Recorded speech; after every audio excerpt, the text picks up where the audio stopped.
江師傅，哇！非常恭喜你，因為咧可以攞到呢個米其林咧不比得係咪啊？係啊係啊，點解你係香港人，跟住你會留喺新加坡咧就創業嘅？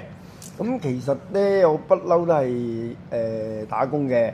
咁啊，後尾既然冇嘢做啦，同埋嗰陣時啱啱 Covid 啊，你知啦，揾工大家都係難。咁啊諗到，咦，豬腸粉又好似我哋香港人咧，通常食早餐咧都會食呢一樣嘢嘅。同埋諗到，咦，新加坡而家啲腸粉大部分咧都係帶爽滑嘅。但係我哋好細個嘅年代，我仲記得爸爸帶我哋食係軟滑嘅。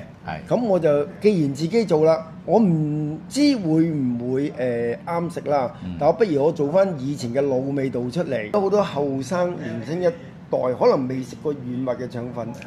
咁我都就嚟退休啦，好話唔好聽，不如就做一次睇下得唔得，俾翻一啲年青人知道，哦，原來香港腸粉係有一套軟滑嘅。所以所謂嘅軟滑會唔會我拉嗰個腸粉出嚟佢會容易碎？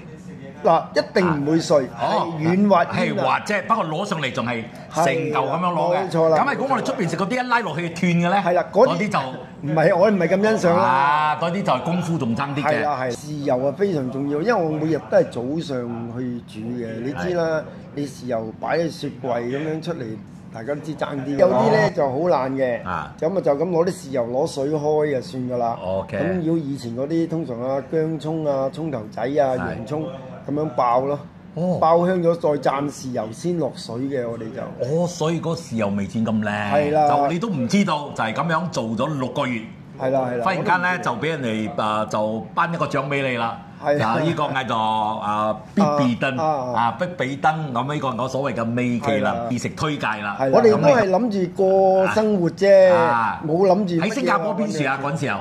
嗰陣時嗰個叫做黃金碼頭嗰個車站啊，通常過翻馬來西亞。咩 route 啊？嗰個地方你仲記得嘛？Beach route。我覺得喺你人生入邊，即係咁多年嘅經驗啦，即係你話你13歲入廚房做點心，咁應該都有差唔多40幾年啦。呢個亦都俾一個鼓勵啦。係啦，即係自己咁嘅年紀啦，做一個鼓勵喺度。